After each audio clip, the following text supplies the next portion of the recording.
సిద్దిపేట జిల్లాలో bird flu నిర్ధారణ అయింది. తోగిల మండలం కనగల్ గ్రామంలో కోళ్లకు బర్డ్ ఫ్లూ సోకినట్లు అధికారులు గుర్తించారు. గ్రామంలోని ఓ కోళ్ల ఫామ్లో కోళ్లకు బర్డ్ ఫ్లూ సోకినట్టు అధికారులు తేల్చారు. బర్డ్ ఫ్లూతో కోళ్ల ఫామ్లో 15,000 కోళ్లు మృతి చెందినట్లు అధికారులు తెలిపారు. అయితే మొన్నటి దాకా ఆంధ్రాన్ని గడగడలాడించిన బర్డ్ ఫ్లూ వైరస్ తాజాగా తెలంగాణపై పంజా విసిరింది.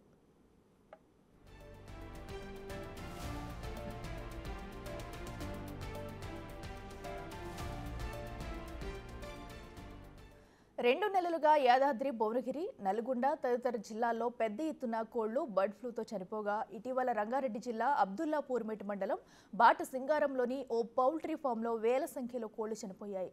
అధికారులు కోళ్ల శాంపిల్ సేకరించి ల్యాబ్లో పరీక్షలు చేయించగా బర్డ్ ఫ్లూ అని తేలింది.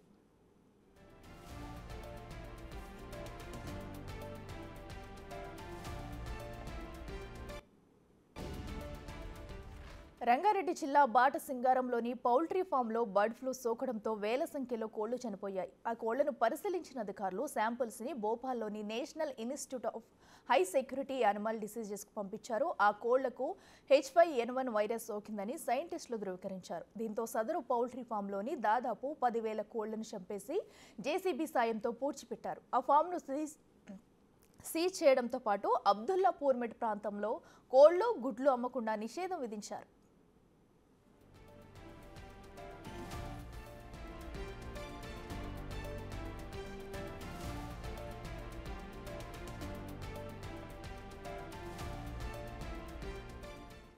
బర్డ్ ఫ్లూ బారిన పడి చనిపోయిన కోళ్లను తాకడం, పచ్చి కోడి మాంసం తినడం ప్రమాదకరమని అధికారులు హెచ్చరించారు. అనుమానాస్పద లక్షణాలు కనిపిస్తే వెంటనే డాక్టర్లను సంప్రదించాలని సూచించారు.